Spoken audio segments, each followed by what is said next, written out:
نزانن بری مهکی پسکه کنگره خوی سیامین دارخست بریز بایرام بوزیل وک سروکی گشتی آتل بجارتن سروکی گشتی بری بکک مسعود رجی دانستاندنی ما ناسکرنی ما چون هاتنا محبو هم به وسیله کنگره سیامین مگو همه پیروز بکن بریز بایرام بوزیل و ام تمرید کن گو اف کنگره پس که سیامین ببا وسیله خیر و خشیه ببا وسیله پیشکتنا پس که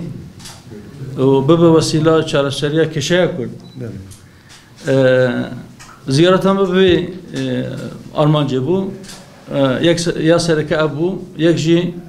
انشالله ام دخوازن گو دیالوگ ما جناح پیداجی بردوام به دگرک مجارا دگرک مسئلین دسری دا کشیا کرد و مسئلین ترکیه جی جبو چاره سریه بلکه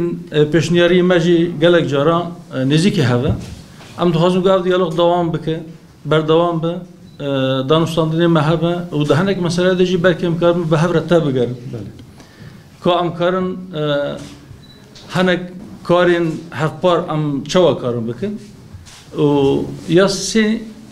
پارتیا مجیوک پارتیا دوز آزاد هدا پر 19 مها گوبی ده همین سال بگرد دامزاردن پارتیه اما انشالله پروگرام اگه مویل دیر بکشه به هم اما بریز سروکی گشتی بایرام بوزیجی اما دعوتی وی پروگرام خواب بکن چاوا مگو سبب سرکه مگو هم پیروز بکن جبو گو وقت سروکی گشتی آتیه تلب جرد gelek spas kem jbo kek Zekeriya Yapıcıoğlu Seroki Hüdapare u her ruha şanda Hüdapare havale heja u khairu khashiyatın serçavanatın em gelek hoş bun ve meser blend kırbahatna ve evome ci rumetiye ci şanadiye rasti ji Türkiye de ravşeki konağeki hestiyar da derbast ve gelek problem ketne serhev problem esas sali hatta marıt kare beje ku Türkiye nuha ravşeki avarta da derbas be ve ali kednan le peşya Türkiye ihtimali guartne jiye jiber ku Türkiye berbehel bijartne vetçe mesela desturanu nikaşe daye hem iktidar hem muhalefet servi nikaştike sistema serokati te nikaş kırın u her usa mesela Kurt be emmi germiya xwe be emmi graniya xwe roja vedaye roja va Türkiye daye ji roja va roja tanavi daye ji u muhabin roj broj ji mesele dijwartir be mesele zahmettir be mesela Kurt jiber siyaseta ne rast u aqlane u li ser şiddete em jî hêvî dikin dafaz dikin ku aliye Kurt serî da ji bo safîkirina mesela Kurt û piştê wî jî bi emî aliyên demokrat aşîtîxwaz guhardxwaz la ji bo demokratîkbûna Tirkiye ji bo normalizebûna Tirkiye em di nava diyalogê dabin danûsendirê dabin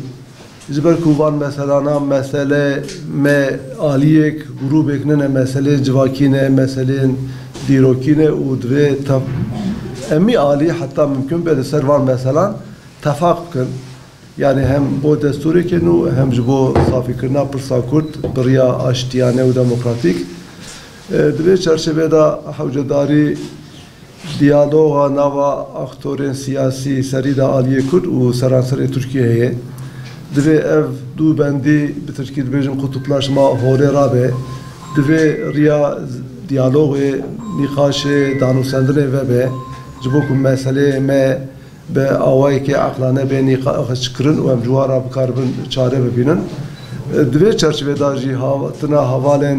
kek Zekeriya û Hüdaparê ji bo me girîng e em gelek mihîm rolekê mezin didin vê hatine û em hêvîdarin piştê vê hevdîtinê jî em ronîn servan meselan em dikarin çawarêk bibînin çawan dirbêk bibînin çawan dawî li vê tundutijiyê xwînê bînin çawan silametî aşîtiyê li vê welatê saz bikin ava bikin em destê xwe bidin hev milî bidin milê hev aqlê xwe bikin yek da ku ji van meselan rast çareserik bibinin û aşîtî selametî bînin vê welatê. Carekê din spas dikim û xêratina kek Zekeriya û em ê havalat dikim.